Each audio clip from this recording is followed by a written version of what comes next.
Hi, I'm Neil Peterson with LED Lighting Supply. Today I'm going to talk about replacing a 250 watt metal halide high bay or low bay or a 4-tube T5 fluorescent fixture. So we have our standard fluorescent fixture replacement in an LED, 110 watts, replace a 250 all day long, give you more light, better quality light.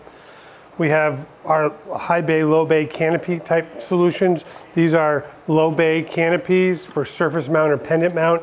Come in 55, 75, and 50 watt, again, depending on what you need and what your height is. Then our UFO low bay products, again, low bay refers to a short height fixture that can mount up close to the ceiling. And it really gets back to the color you want. These are both 100 watts, that's as low as we go for replacing a 250. So excellent light and excellent energy savings. So give one of our people a call today and tell them about your requirements, and we'll recommend the right solution for you. Thank you.